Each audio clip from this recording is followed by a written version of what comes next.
Smiles.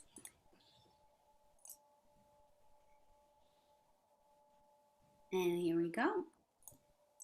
So, welcome back, everybody. Let's get the party started. Welcome, Planet Earth. This is Lilia's Weekly Wednesdays, and thank you for joining us. I'm Lilia, and my pronouns are she and hers. As the creator of FacialTeam's 3,000 plus strong Facebook group, which was founded 8 years ago, I've been an ally to the trans community since 2008, and I've always felt like a patient advocate. I'm keenly aware, as I always say, of the difficulties in researching gender identity services these days, which is why we're doing these live streams, also to highlight some of the amazing people in the world who happen to be trans, providing a beacon of inspiration to you, our followers. Today, I'm very honored to have two special guests, as usual, from two continents. Genn Bishop of TransForum Manchester and Unique in North Wales. Welcome, Genn. Thank you. Hello, And, everybody. and Dr. Genn Herley of TransNewYork. Welcome, Dr. Hurley. Hello, everybody. So, to those of you who are listening now, please tell us below in the comments what you'd like us to talk about. If you have any questions, where you're from, and we can include your questions in the comments today. So, to start off here, Genn, do you mind letting us know a little bit more about yourself? Yes. Hello, everybody. I'm Genn Bishop. I live in North Wales in the UK, and I've been a trans activist for probably getting on 25 years now. And especially since I retired about 15 years ago, I've been able to spend a lot of time supporting and advocating for the community. Our two groups, one in North Wales and one in Manchester, work very hard with lots of the service providers, with the government in Westminster, the London government, and our own government here in Wales in Cardiff. And we both educate and collaborate with them in forming the legislation and the policies. We also work with the Prison and Probation Service to support trans prisoners. And I'm particularly proud of the work I've done in England, but especially in Wales, on the gender care pathway for Wales. And we now have a really good pathway here. We do all our work at the moment by Zoom, as we're doing today, but we have continued to do social group meetings, our training, and our collaboration with all the service providers. Amazing, Genn. Thank you so much for joining us today. It really is an honor to have you here. Now, Dr. Hurley, how about you? Can you tell us a little bit about yourself as well? Sure. Hi, everyone. So my name is Dr. Jennifer Hurley, and I am the Executive Director of TransNewYork, which was formed back in 2018. We also had our first trans conference in New York City, which was a 3-day conference, which FacialTeam was kind enough to be a part of, where we had 350 attendees and 100 workshops. So with TransNewYork, our focus has been on mental health. I have a PhD in psychology, and recently we launched our mental health platform where people can text, chat, phone, or do teletherapy for free, trans people and non-binary people as well. Additionally, we work with organizations in training, transgender non-conforming training, which is really, really important. So we can get the word out there, and we have companies who are actually very supportive of the trans community. I came out about 3 years ago with a trans person. Okay, well, thank you so much, Dr. Hurley, for being here with us again today. It certainly was an honor for FacialTeam to sponsor the inaugural event of coming out last year, and we hope to also show our support in the future of the activities that you are organizing there. So thanks again for both of you for being here today. Our discussion today is supposed to be focused on serving the trans community, which as grassroots citizens, you're both doing a lot of work in, and especially our older members of the trans community. So to do a little bit of an icebreaker first, I'd like to hear from both of you on who do you consider the most important trans allies in your personal lives? If you'd like to go first, Jenny Ann. Yes, for us, the most important allies are the Welsh Government and, surprisingly, our local police force, who we do training for and are very supportive in helping us report and reduce hate crime against the whole LGBT community, but particularly against gender diverse people. Other allies, amazingly, are our church. We have a LGBT congregation, and they were very much supportive when I first came out publicly in the late 1990s, and I'm now an elder of the church. Wow, fantastic. And Dr. Hurley, how about you?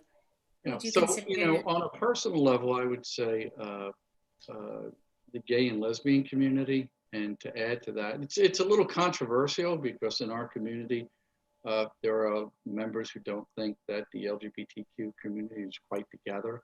And at times it may not be, but for myself personally, they've been extremely supportive.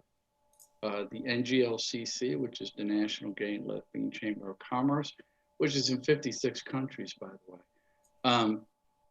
They were like my first introduction, and they've just been fantastic. They've introduced me to hundreds of companies, hundreds of people, and thousands of people. And I've just found so much support within the community. It's really been amazing. And we have our first question here. And I think it's a good moment since we're talking about trans allies and that inevitably the opposite of that are people who are transphobic, and particularly the so-called TERFs. And one of our viewers, Christina, welcome Christina, thanks for watching. She is asking, what would you recommend positive ways to interact with transphobia in social media spaces, because it seems to be quite open at the moment. What is your both of your suggestions on that, Dr. Hurley? Well, it's one of those situations where you really have to assess the person who's posting something. And, generally speaking, when I see those types of posts, you can see how these things can sort of spiral out of control.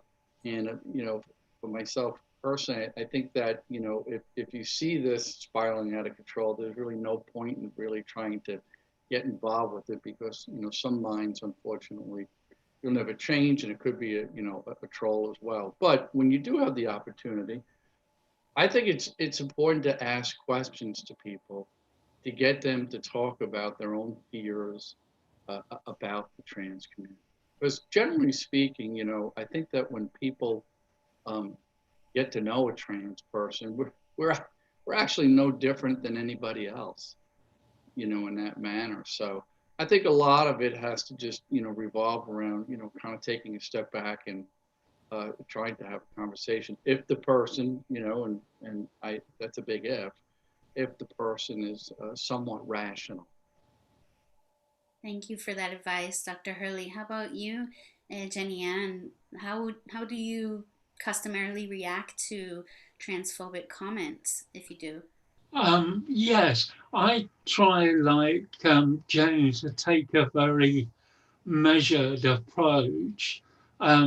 Jen's absolutely right that so often there are people who have a fixed agenda, and even the most sensible debate will not change I've been to government meetings with people representing, shall we say, the opposition, and they're just not prepared to discuss logically.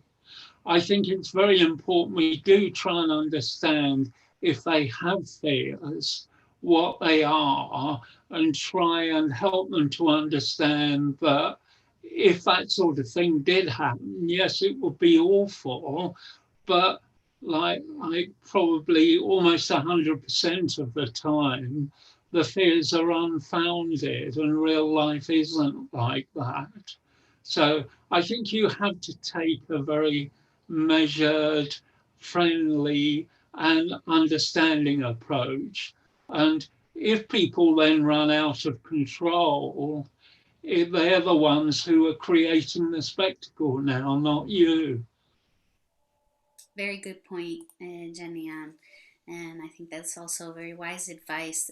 Thanks so much for your question, Christina. And please let us know if you have any more questions. So, Jenny Ann, I just wanted to comment on a little bit of your and my history in particular. I'd like to officially announce that thanks to Jenny Ann Bishop, who's my guest today, um, I am working in this line of work actually. She was the very first person who I met that was trans and initiated me into um, LGBTQ plus spaces in Manchester. It was at Pride Manchester back in 2009. So we have a little bit of history there. And thank you so much, Jenny, because you've always been very helpful and understanding and have been quite a guide for me as a professional working in the community. So thank you for that. So Jenny, how about tell us a little bit about all of this work you've been doing in the last 18 years, particularly with Sparkle, Yes. TransForum. Yes, well, we established Sparkle in Manchester to be an open space for all gender diverse people to celebrate who they are. And each year, many people come out for the first time. Manchester has always been a very friendly and cosmopolitan city. I come originally from near London and I moved to Manchester soon after I left university because it was so much more an open city. Um, our group TransForum, you're right, has been running 18 years now, and we support people transitioning, just like Genn does in New York. And our group here in North Wales has been running almost 20 years, and between the two groups, we've given 750 training courses to almost 150 organizations. So it's something we do all the time, and we've managed to continue doing it on Zoom. The other thing we do a lot of is because we want trans to just be ordinary and people just, as Genn pointed out, to be recognized as ordinary people. And you do that by meeting people. So our basic philosophy is to have members of our groups out in public in every possible area. So if, for instance, the local council wants somebody to talk about equality and diversity and scrutinize their policies, we'll have people there. If the police want a scrutiny panel for hate crime, we'll have people there. If the government wants to consult on LGBT plans, we're there. And it's amazing. I look at the organizations that our two groups work within, and it's probably in excess of 100 different organizations. And it's all done almost by just getting involved. And a really good example of that is I was doing some work at a local college, giving awareness to the students. And at the end, their tutor said to me, well, Jenny Ann, what do you think about this issue of single sex spaces? I don't want any of these trans women in the ladies when I use it. And I just looked her straight in the eye and said, oh, but you've invited me here today to speak. Do you expect me to go and use the male facilities? And she looked at me and she said, oh, not you, Jenny Ann. And I said to her, well, who are these trans women who are going to misbehave? And the students all went, go on, Jenny Ann, tell her. And afterwards, she came to me and she said, thank you, I can see exactly what you mean. Well done, Jenny. You handled that fantastic. And it's really difficult sometimes to, especially when you're in front of other people or on a public platform and you're Yes. confronted, and it's difficult to be able to know how to respond in a way that's going to make people think and learn and grow and open their minds. Yes, So, it is. And as I said earlier, I think the thing I'm most proud of is working with the health professionals, particularly in Wales, where we've put in a revolutionary healthcare service for trans people, which combines the elements of primary care, going to see their general practitioner, their GP, through regional gender teams and a national clinic, all working together. Those who are waiting to get through to hormones or to surgery, we have a national support service that looks after them and links them up to all the different support groups. So we have really holistic care. And it took us, you won't believe this, we started the work in 2006. And we got the new service running from September last year. And for many, many areas, we find it's that long-term quiet involvement and inclusion and discussion and cajoling, and sometimes having to be more forceful or talk to the Welsh Government or to whatever authority we think can bring pressure to bear. And sometimes that's our local member of parliament or our assembly member in Wales. And I always feel you've got to be in it for the long term. absolutely, change doesn't happen overnight. You have No. to be patient, and that goes for all different areas. And making social change and political change, it takes time. So and patience, and it's easy to get burned out on the way. And I'd like to know, Jenny, talking about all these things, it's so incredible the work that you've done and that you're continuing to do at your age. Uh, that's ages to me to say. What is your age, if you don't mind sharing that with us? Well, I'm 74, 75 in April next year.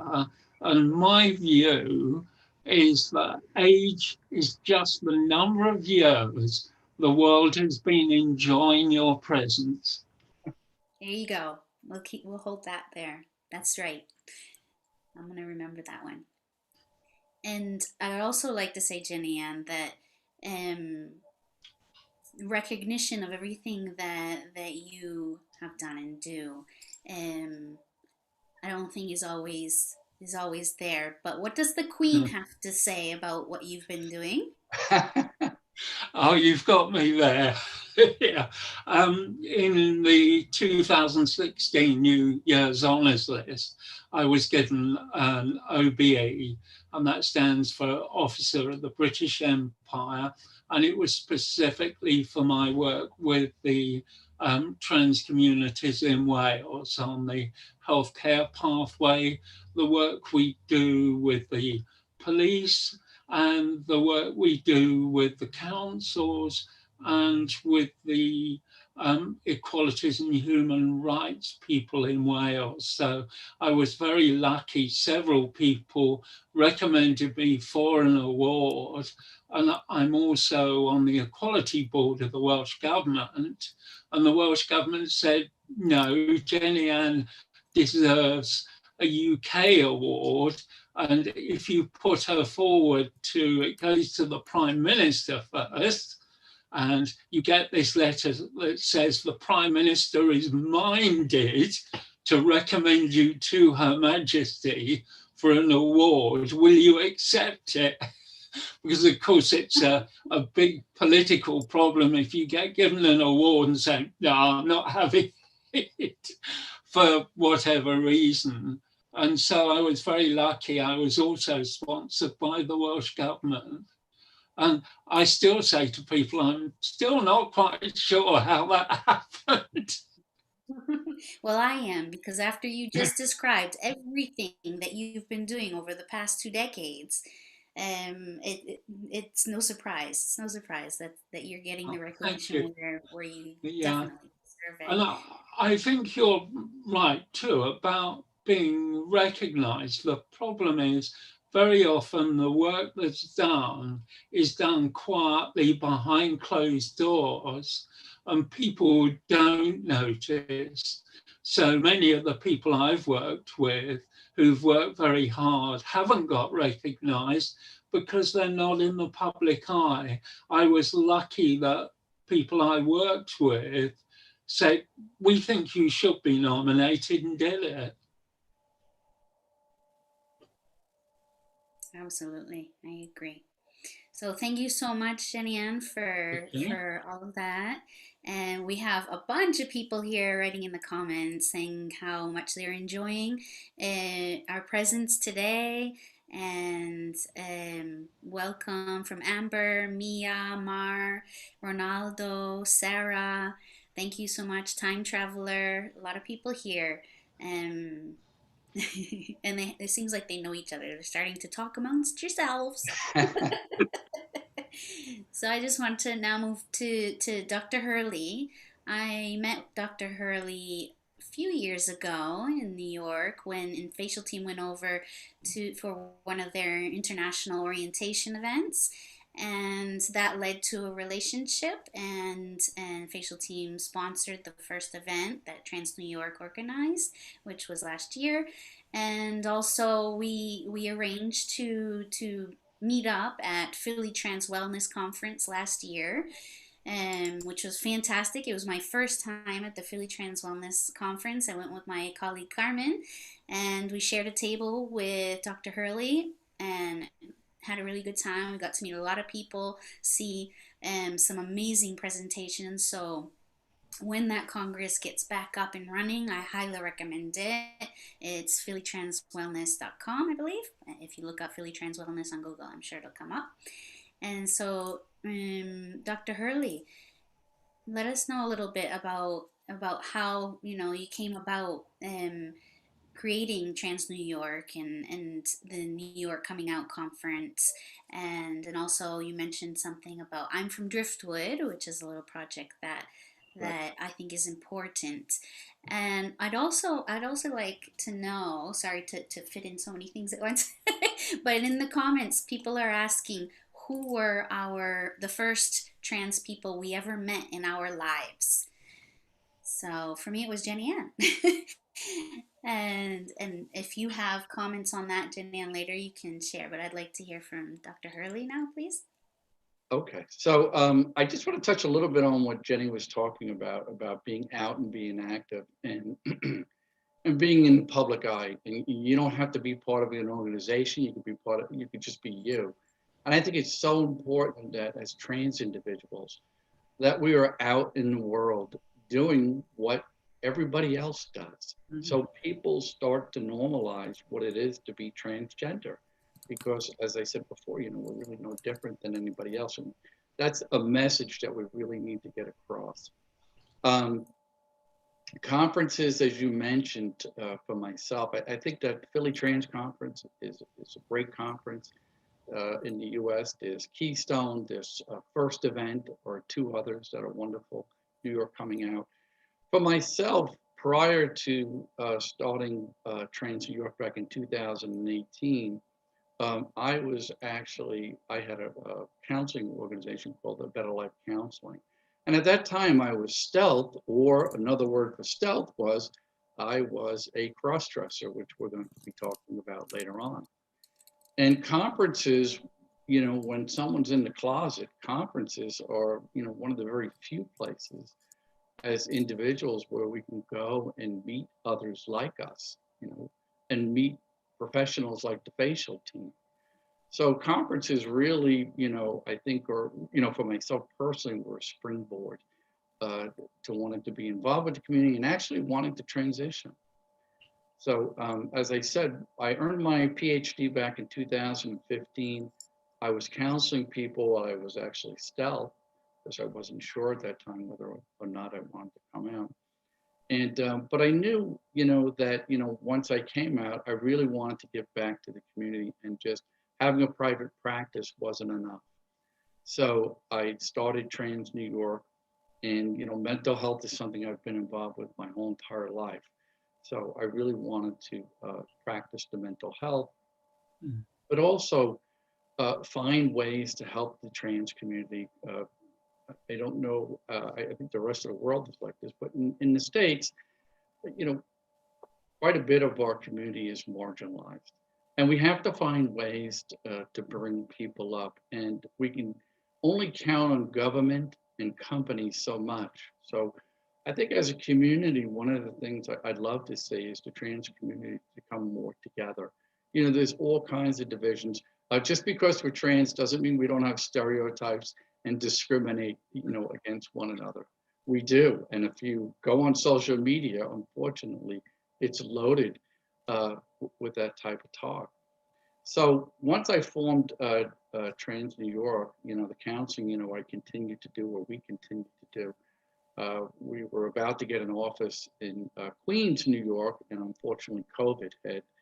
And, we could look at these things as difficulties or challenges, but also, silver linings. For us, we were able to deliver a digital platform, which we never thought about before, with text, chat, phone, and teletherapy, which is our biggest avenue for people. But people have an opportunity, and especially I know we're here to talk about older people, which COVID affects even more, but also the isolation that COVID causes.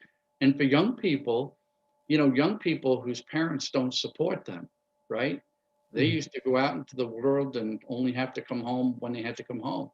Now they're stuck in places, and we've got, tremendous amount of anxiety, depression, all types of things. So it's a labor of love, helping people.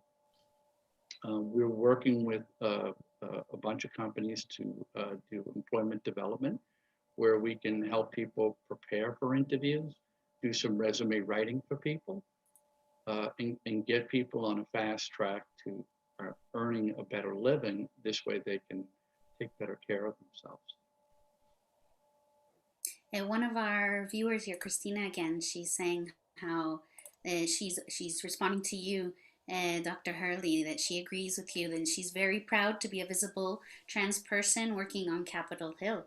So I'm sure that people would really benefit from those kinds of services that you're offering to help people get on fast track, as you say. Jenny Ann, do you have any response to what Dr. Hurley's talking about now in regards to helping people in that moment when they're coming out and need different kinds of assistance? Yes, I completely agree with Dr. Hurley that, excuse me, in the current environment, it's really hard for young people, and particularly those whose families don't know or don't support them. And we've seen a great rise in people coming to the health services with mental health problems, with eating disorders, substance abuse, self-harming. And one of the things we're doing at the moment is we're providing training to some of the A&E accident and emergency departments in our local big hospitals, who say they're seeing many more gender diverse people and they're not sure how to interact with them. So we just treat them, we teach them to treat everybody as an ordinary human being like everybody else, and just to ask people their names and pronouns, and not to share their trans status unless there's either really good clinical need or the person has said. I know I work on the basis, rather like Dr. Hurley, that I'm so out, nobody can ever out me. So for me, it isn't a problem. But I do think it's really important to be yourself. And one of the things I think's very important about coming out is wherever you can, you do that as soon as you can. I had to hide until I was almost 60 because of family, work, society, and church pressures. And when I did transition, it caused my family, my friends, all sorts of people, lots and lots of problems. If I'd been able to transition as a young person, none of that collateral damage would have happened. And I reckon, I suspect Dr. Hurley will tell us a similar story. My transition personally cost me about £250,000 in lost resources, the cost of transitioning, losing my job, losing my pension, losing seniority 5 times in my employment. If I transitioned young, all those would have been saved.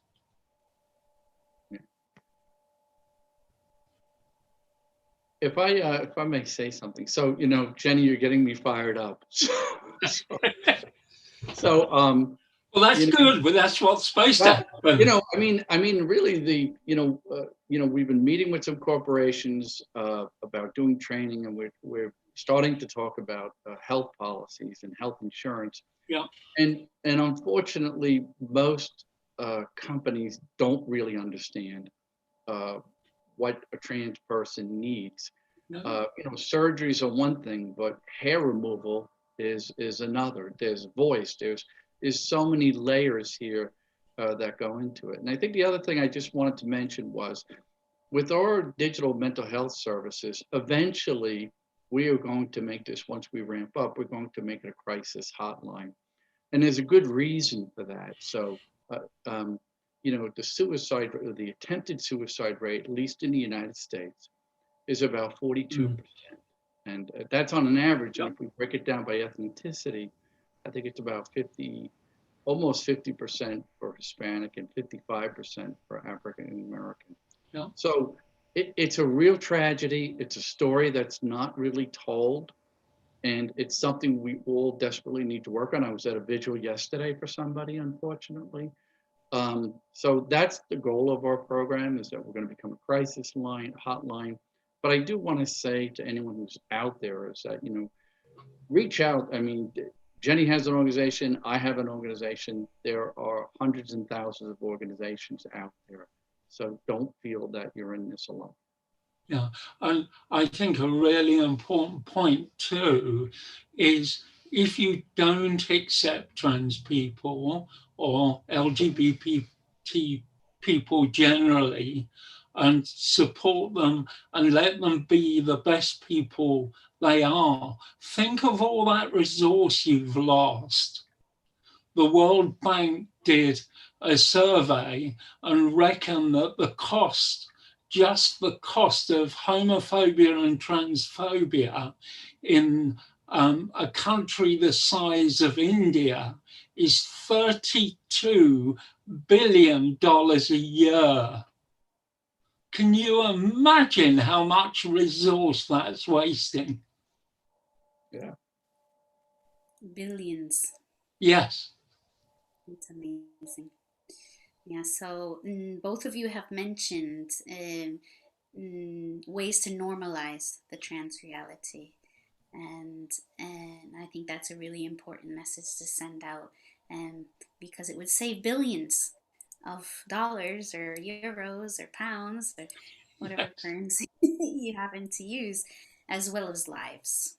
Yes. And remember too that that money comes from taxes. And if trans people are productive like everybody else, there's more money for everybody, for health, for schools, for education, for policing, for all the services. There's more resource, so everybody is better off. So, as I say, if you're not going to do it for us, do it for yourself because you're gain as well. That's a perfect argument. So, Dr. Hurley, I don't think you mentioned talking about coming out and normalizing the trans realities. I'm from Driftwood. Can you tell us a little bit more about that? Sure. So I'm from Driftwood is a great organization. A person who founded his first name is Nathan, and I'm from Driftwood. You know, people always say, "Well, what a wonderful name! How'd you come up with it?" So he said, "Well, I'm from Driftwood. He's from Driftwood, Texas." So what Driftwood does is they do videos of the LGBT community on people's experiences coming out, very short videos around the world. It's just really a fantastic organization. You can go on I'm from Driftwood website and see even I'm on there. My I didn't mention, but I'm engaged to a trans woman, so she she also did her story on there. So, and you can contact them if you're a trans person and say, hey, I would like to do my coming out story. So some of the stories are just so heartwarming. Some are tragic, but in a sense, we all get a real picture. And I think it'd be wonderful, for people who are outside the community, outside the LGBT community, to actually see these videos because there's a humanness, right? And I think a lot of times with fear, we lose that sense of humanness, especially in the political environment uh, that the world is in. So going back to what one of our viewers asked about, who's the first trans person you ever met? I think that would be a good way to start a little a discussion about how things have changed, because we've said hashtag you're not alone, but another hashtag that I always am a little worried about is it gets better. Is it really? What do you both think? Well, I mean, I could say for myself, it does get better, but when people describe, they say it's a journey. It really is a journey, and I think that we all have to be cognizant and aware that our feelings are going to fluctuate from times to times. I remember when I first came out, what was the most important to me and the people who were most important to me. And, as time went on, I started to see that those, some of those people who were so important to me really weren't supporting me, in the way I needed to be and respecting me. So I think that, it really is, an ongoing journey. And I think the best that we all can do is be emotionally in touch with ourselves. That's why I'm big. Listen, I don't talk about therapy because I just like to promote, TransNewYork. I myself have been in therapy for 25 years straight. So I look at it as self-improvement, you know, self-development rather than therapy. You don't need to go talk to somebody about a crisis, but you do need to speak to people about these ongoing, and we're all evolving. Hopefully, the word transition, right? You'd like to think that humanity is transitioning. I'd like to question that now, especially living in the United States. But the point is that we are all transitioning and hopefully, to a better place. I agree. I certainly would say I've got to a much better place. Having spent, as I said, best part of 60 years hiding, being out in the sunlight is amazing. And I described it that when I was able to transition and be myself, I went from gender dysphoria to gender euphoria. And I still have that feeling of it's just so wonderful to be me, and the journey goes on. I still learn new things every day. I've learned a few things already from this session, and you can never stop learning and being more in touch with yourself and with the rest of the world. And I should have said the one of the most important moments for me was when I was able to get gender recognition, which gave me the legal status in the UK and enabled me to change my birth certificate. I could then go and marry my partner, Ellen, as a woman legally. And she is the most supportive person I've ever been with. And I couldn't do an awful lot of what I do without her help and support. And speaking And I of Ellen, think you've met Ellen, haven't you? yes, of course. I met both of you together. So Jenny Ann is always it's the package comes together. So for me, it's always both of you working together, and Yes. that actually brings up the video, and a video about healthcare pathways in Wales now that you have created, and Ellen plays an important role in that video. Yes. So we'll get to that a little bit, but I just wanted to mention now on the topic that we're covering here, um, have things changed? Now, is it getting better? When I first started working in the field, I would encounter a lot of people still who didn't know what the difference between CB or cross dressing and transgender was. And I think nowadays, I think one example of how it is getting better is that that's less common. Um, Trans is a term that's so um, much in the mainstream now. I think that most people know what we're talking about. But I don't know. Do you still feel that there's a need for clarification? I think there is a little bit, and we're aware a lot of people who would describe themselves as cross-dressers in the past, they would have said a transvestite, feel that somehow they're a lesser part of the gender diverse community. And I don't believe that. I think their identities are just as valued. And there are an awful lot of people who cross dress. And I think both of us have been through that phase of when you couldn't transition, you were yourself whenever you could be. And we have a saying in our group in Wales when somebody says to us, what's the difference between a crossdresser and somebody who's transitioned? We usually say about 5 years.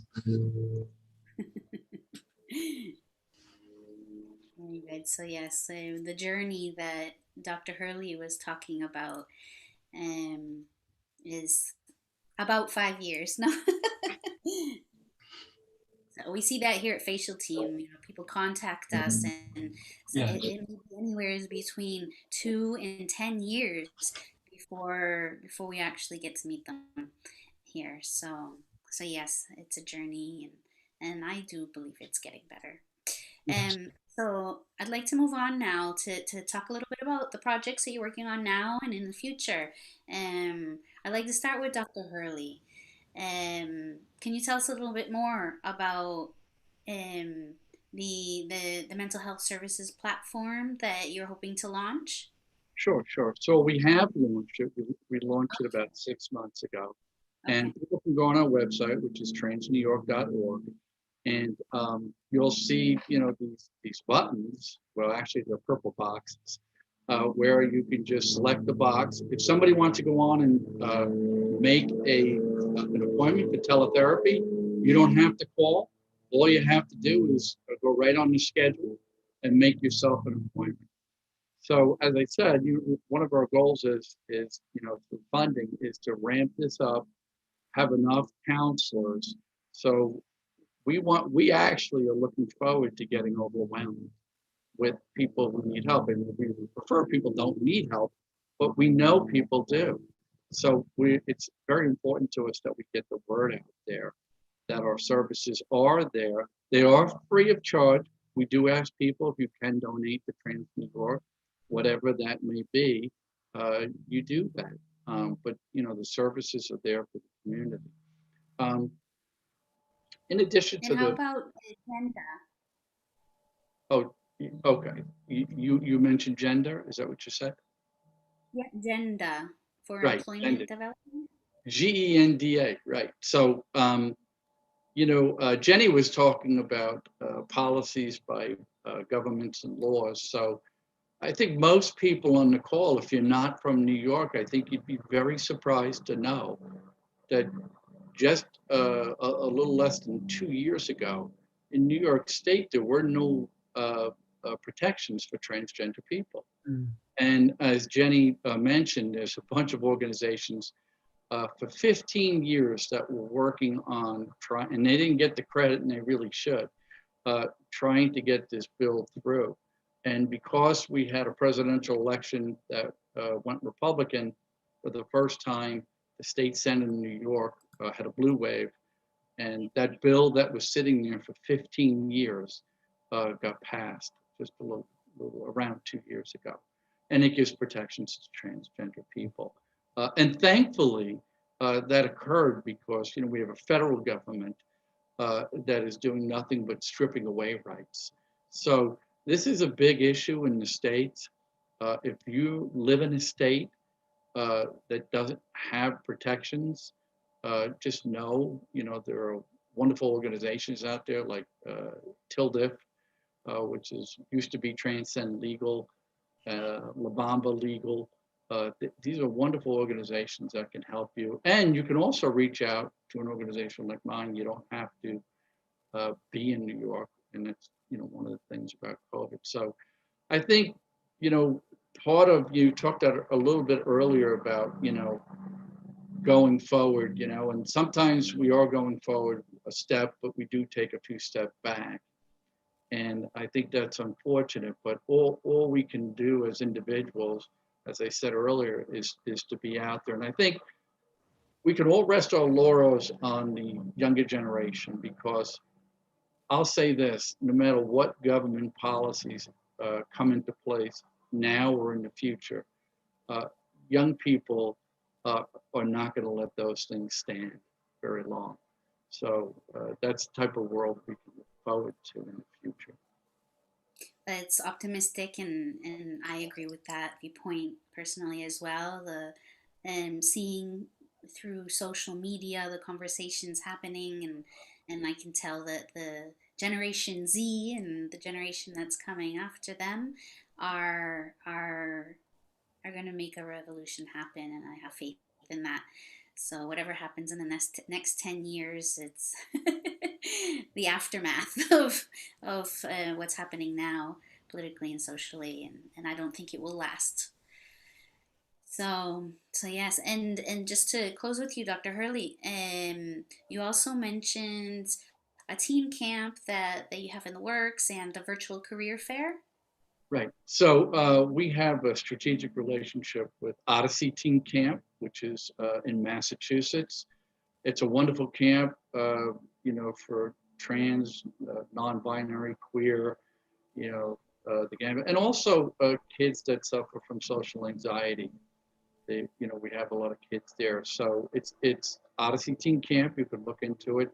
And the virtual career fair, our hope is to have this in October, which was our original date for our conference last in 2019. And, again, this career fair is so important for the community because, as I said, parts of it are very marginalized. I think a lot of corporations would like to hire trans people, but they don't know where to go. And I think the other thing about having policies in companies, we need to have visibility within companies to get these policies to change. I have to say with some of the organizations, you have to give them a little bit of a pass just because they don't have a person maybe who's transgender or non-binary, and they just have no idea about this, even though it's out there in the world. So our virtual career fair, I think, will be very, very helpful for the community, and I hope everybody joins us. Absolutely. And on the topic of visibility, I just like to give a shout out to the Vice Prime Minister in Belgium, which was just announced this week. Someone who Jenny and before we started the live stream mentioned that it was great that there was no hubbub about it in the media. It was just taken on as normal. This is life because here's a person who's very capable of what they're doing, and the fact that they are trans is just a casualty, no? Yes. So a little shout out on that aspect. And so now, Jenny Ann, now it's your turn to talk about the. I'm going to share the link to the new pathway video in the comments right now. Okay, if you want to tell us a little bit about what that's all about. Yes, well, in the past, we had a pathway where people who went to see their GP with gender identity issues were referred to mental health, and they could spend a lot of time being moved from pillar to post without anybody greatly understanding. But if they finally did get a diagnosis of what was then gender dysphoria, now gender incongruence, they were referred to a gatekeeper who wouldn't always let them through. And then they were referred to a funding body, and we had to send people from Wales to a gender identity clinic in London. And from some parts of Wales, it can take all day to get to London. We're a very rural country, and very often the mountains are in the ways. It's a beautiful country, and anybody coming should really visit Wales. It's fabulous. Then it would take maybe 2 to 3 years in a waiting list. And when they finally got to see the clinicians in London, their local GP wouldn't always support them by prescribing their hormones. And they then had to wait a long time also to get surgery, because we are lucky in the UK that most of the treatment, the core treatment, and that's hormones and surgery, is covered under our health service. Voice therapy is as well, and sometimes facial hair removal, but facial feminization surgery and breast implants are not normally covered. Those are things people fund for themselves. And we wanted to make the service much more holistic. So we worked a long time with the commissioners and the people providing healthcare services to set up a clinic that saw people more quickly, that didn't need mental health assessment. So people can now be referred direct. When they've been referred, and very quickly now, normally they're given access to hormones, sometimes even on a first appointment if they've already had a mental health assessment, but certainly nearly always on a second one. And we have in each health board, we have 7 in Wales, a regional gender team who start them on hormones and monitor them. And when they've settled down after about a year, we have specialists in the GP service, and that's called an enhanced hormone prescribing service.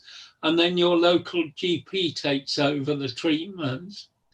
in the long term, we expect the regional gender teams will gradually become more competent and will do those first assessments, at least up to providing hormone therapy.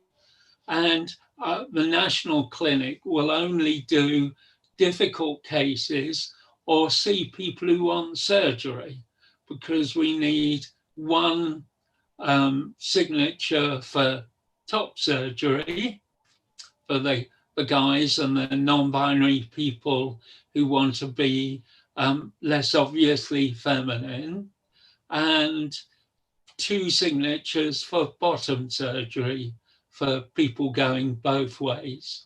And we have now all the signatures in the clinic in Cardiff.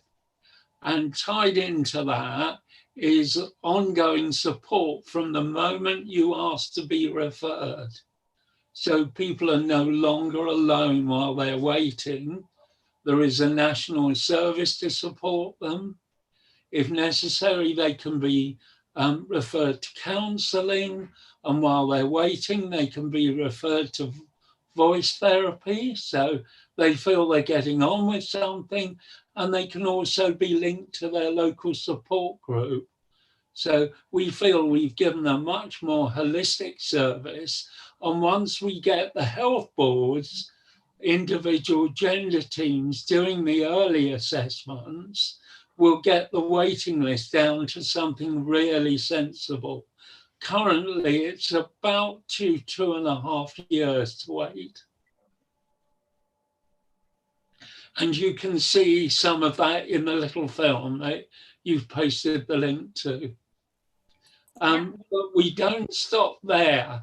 The health service has a big stakeholder group for the clinic, composed of both people from the community, clinicians, support services, and we're all the time scrutinizing what the clinic's doing, how we can make the treatments and the experience better.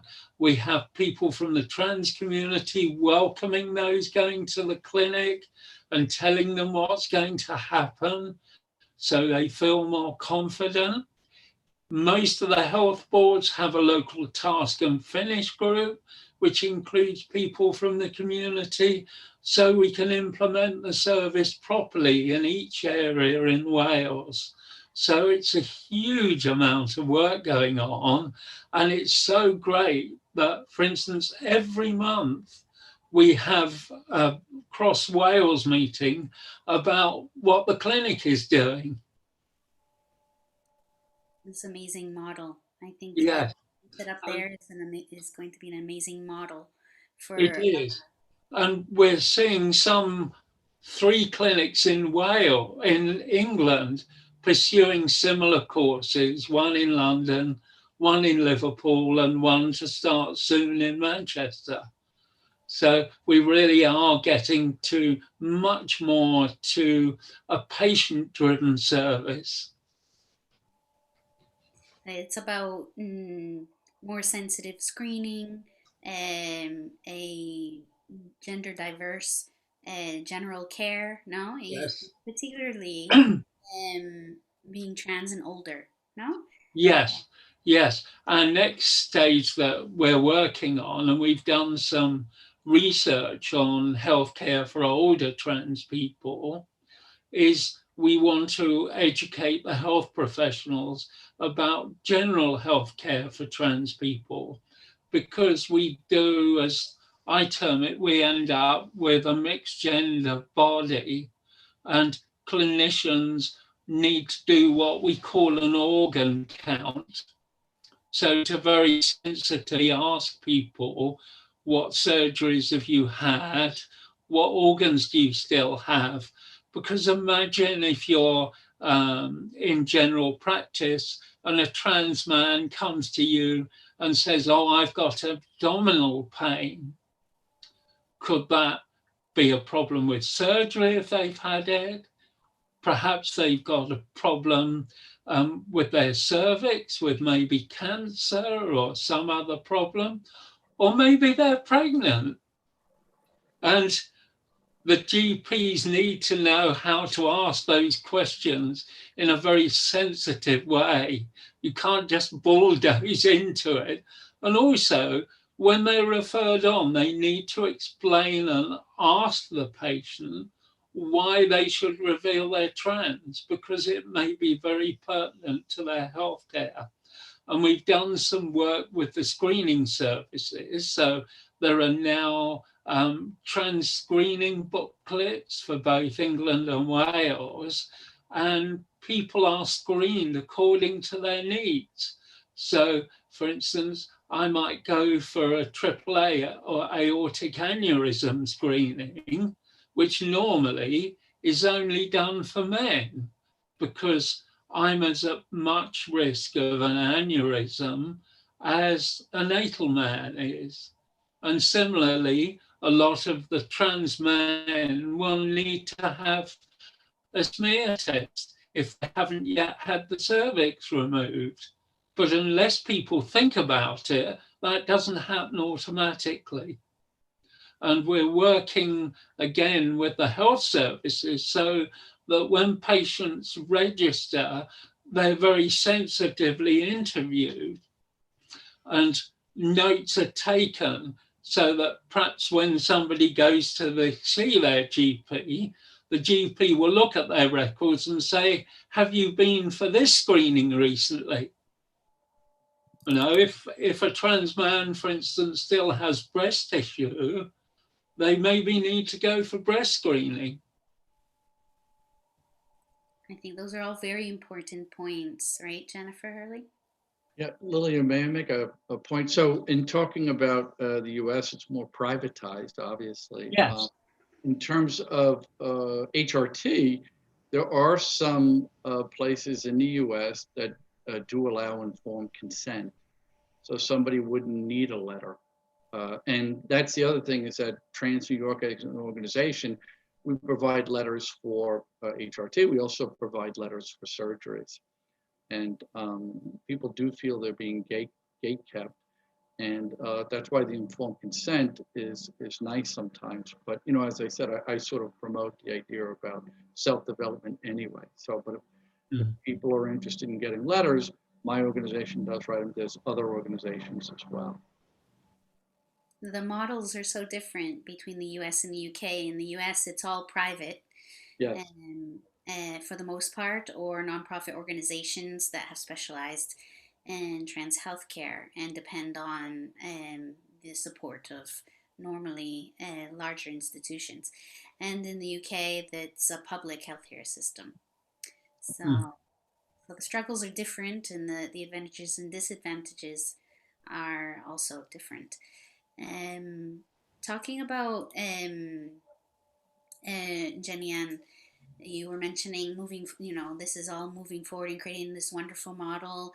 And then in the US, it's also, things are moving forward. A lot of healthcare insurance companies are trying to take on trans healthcare on board, and a lot of companies are offering these policies. There's still work to be done, of course, but I wanted to mention the GRA in the UK, the Gender Recognition Act, which unfortunately didn't move forward as much as we'd hoped. Can you talk a little bit about that, Jenny Ann? Yes, the process in the UK for getting legal recognition so you can change your birth certificate is very long and complicated, and is very much based on a medical model. So, for instance, you need a report from a specialist who's listed on the gender recognition panel list to say you've had gender dysphoria. You need a report from your local GP to say they know you've lived for at least 2 years in your acquired gender and they support your transition. You need a mountain of evidence to show you've done that. You need your legal change of name document, and you have to go to court and swear a statutory declaration or an affidavit saying you are never going back to your previous gender. And in the past, it also cost getting on for $200, £140 to do it. So it was really a very long and difficult process. And in spite of the fact there are probably around 500,000 or 600,000 people who've transitioned in the UK, there are less than 5,000 people who have got gender recognition. Now, why would you want gender recognition? Well, firstly, it gives you a new birth certificate, so you can get married in your new gender. Secondly, it gives you higher levels of security. So if you've got gender recognition, in a lot of circumstances, it's actually a criminal offense to disclose your history. So it gives you better protection. It also means your death certificate is in the right gender, because as I think many of us know, after death, families sometimes reclaim people in their birth gender and bury them or cremate them that way. And that is just so disrespectful. Fortunately, our Equalities Act allows anybody to transition without any of those problems.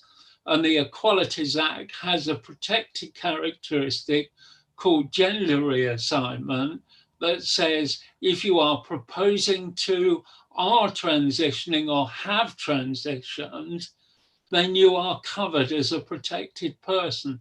And you can change all of your documentation, including your passport and your driving license.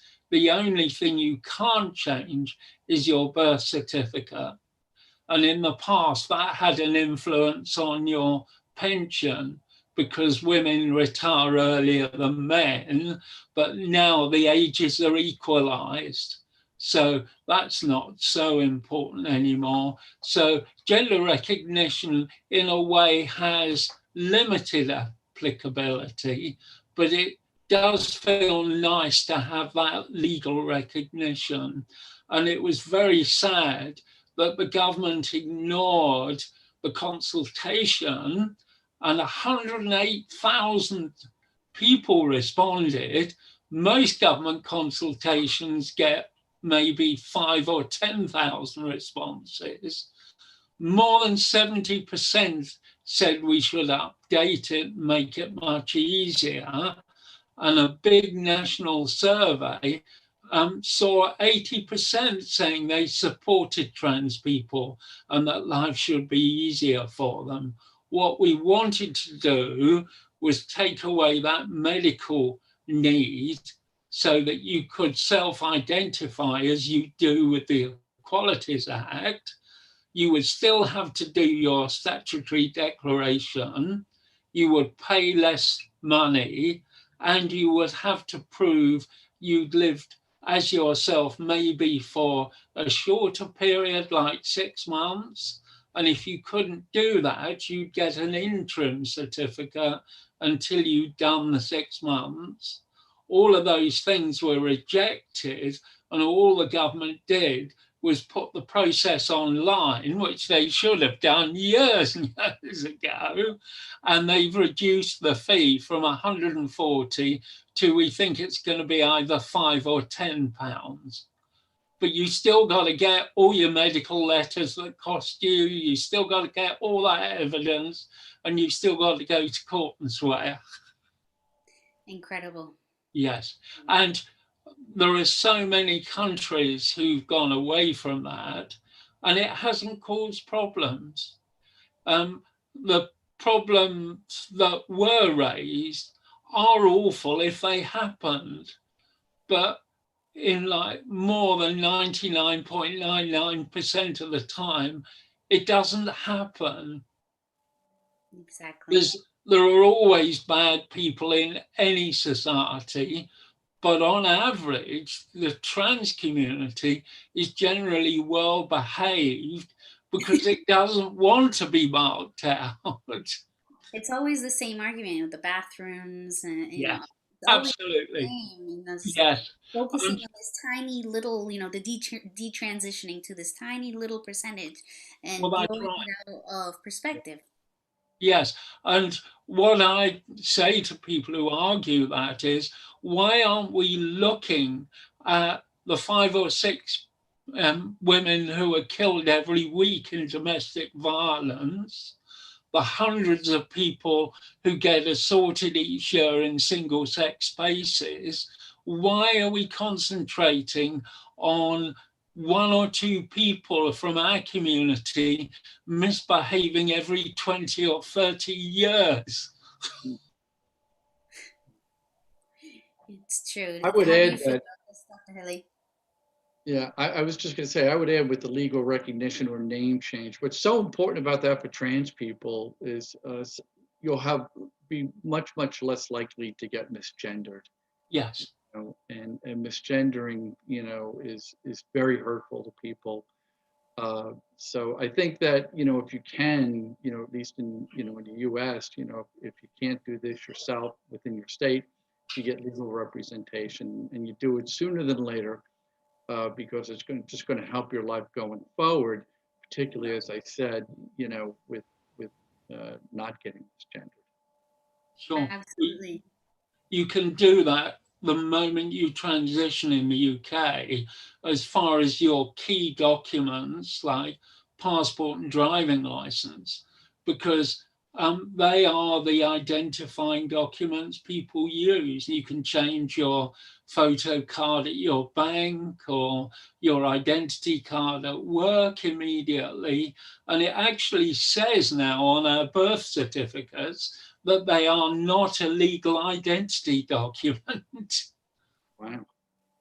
In New York City, for example, just prior to after I transitioned, I had to get a court order to change but I didn't have to go, but I had to get a court order. But in New York City now, if you were born in what we call the 5 boroughs, which is Queens, Brooklyn, the Bronx, and Staten Island, you could just apply to the city to have your birth certificate changed.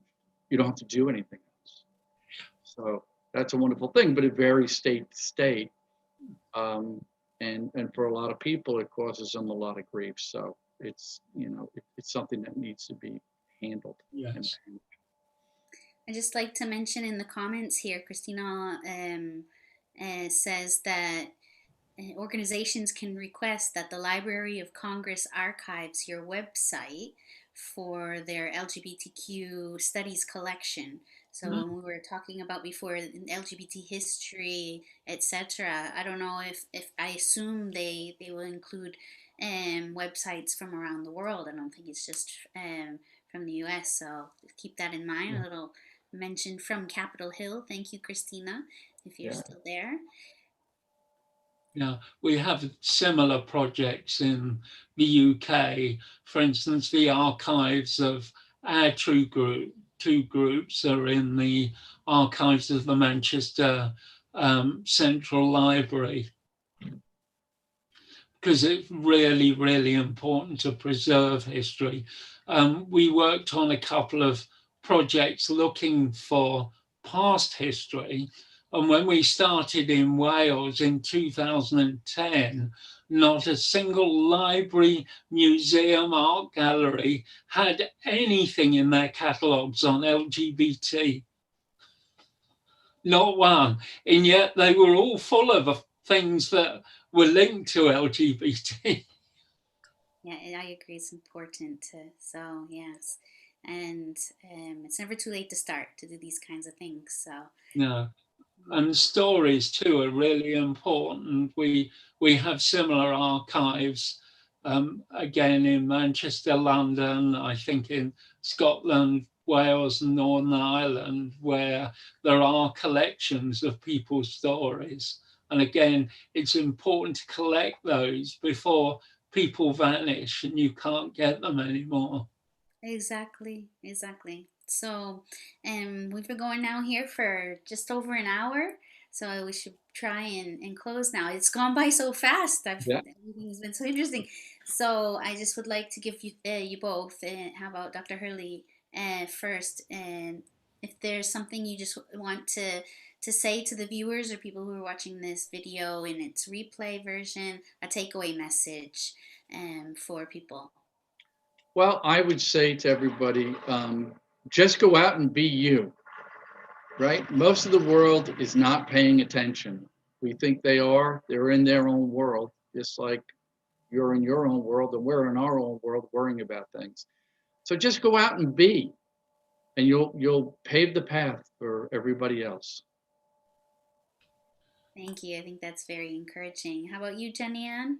Yes, I echo that completely. I'm always saying just be you. And I completely agree. We have our own internalized transphobia where we feel the world is completely against us. But actually, when you get out there, the world's far too busy to notice what you're doing. And my takeaway on that is go and be confident, smile, be friendly, and people find it very hard to be nasty to somebody who's being nice to them. And for people who are not trans, please support anybody you think needs a little bit of support, because the greatest thing you can do for somebody is to accept them as the person they are. And we always say we think an awful lot of relationships would work very much better if you accepted people for who they are, not who you want them to be. Just to touch on that acceptance, the thing is that people outside the community have to understand that they could save a life. You could actually save somebody's life. I talked about the attempted suicide right before. Yeah. So and I wish, we talk, I heard you talk about bathrooms before. When I hear about bathrooms, it just makes me go bonkers, because it has nothing to do with anything. So, and the attempted suicide rate, that's an impact. Yes. That's meaningful. That's the message that the trans community should be getting out in public, that this is happening because of your unacceptance and or your hatred towards somebody. Yeah, well, and there's a huge argument here about treating young people and not, for instance, giving them puberty blocking hormones. But those who argue completely ignore the fact that if you don't support these young people, they will go through self-harm, and in extreme cases, they will kill themselves. How are you going to stop that happening if you're not going to treat them? This is a hot topic right now, particularly poignant because this week actually is Spirit Day. On Thursday, the 15th of October is Spirit Day, which is a time when we all, put our hands up against bullying, and which is a major problem for LGBTQ youth in particular, and it's very not very. No, I don't want to say very, but too common for this to lead to suicide. It happens, as Jenny Ann says. And so make sure you wear purple on Thursday. Friday is Mental Health Day. Mental Health Day, very important day too. Yeah, the month of October in the U.S. is and Bullying Awareness Month. So, and Spirit Day was started by a young person, a Canadian young person, and in 2010, I think it was, and since then has taken off in lots of different countries, and they all have their Wear It Purple Day, or police wearing purple uniforms. So yes, it's important.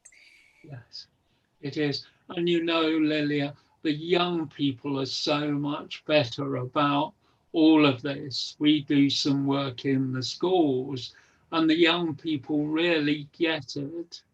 And they don't, in the main, bully people because they're different in the way they did in the past.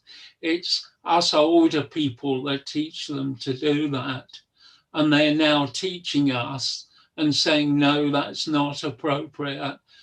Sometimes we give presentations about LGBT people, and the kids are like, yeah, what we doing next?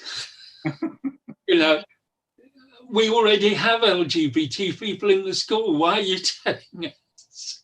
Old news. Let's move on, right? So, Dr. Hurley and Jenny Ann, can you tell us how people can contact you? Sure. So you can contact us, through our website, transnewyork.org. And, there's contact information. You can receive our newsletter and also our mental health services. All you have to do is hit one of the purple boxes. You'll text us, you'll call us, or you could set up a teletherapy. How about you? And we're out there too with our websites for TransForum. It's transforum.co.uk, or Unique, it's uniquetg.org.uk. And we're there on Facebook and Twitter. And I think they're in the links you're circulating, Lilia. And I'm sure the same for Jen as well, Dr. Hurley. I'm sharing the links now in the comments, and there's also information in the description of the video here, which will be saved on our channel as soon as we finish the live stream. Great. Jenny Ann and Dr. Hurley, thank you so much for being here today, and for all of you who have been listening. Please, let's give our guests a hand, our amazing guests. Show your Thank claps you. in the comments so that we know that you like this content. And viewers, your input and lobbying are very important. Please do keep talking to us and let us know what you want to hear. If you're a trans ally, also, or a healthcare professional working with the LGBTQ community, show your support now and send your messages out to your legislators or MPs and tweet the powers that be, and do whatever you can to help charities like Unique Transgender Network, TransForum Manchester, TransNewYork, and events like New York Coming Out, that we've spoken about today with our guests, and help them continue their work so that basic human rights, it's about equality, that's all. It's not taking rights about anybody away from anyone else. So they'd have the same rights and access to health care as anybody else, and especially for our older members. And stay tuned, everybody, please, for our upcoming lives.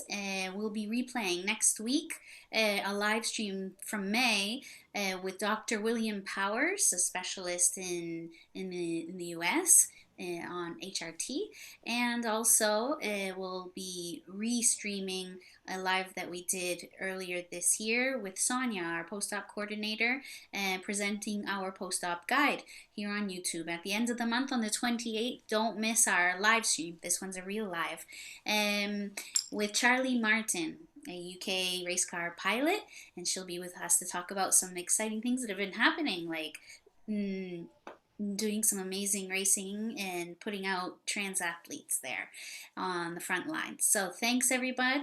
Join our private patient group on Facebook that I mentioned before, our newsletter. The links are in the comments and in the description. Follow, like, and share, please. Stay safe, everybody.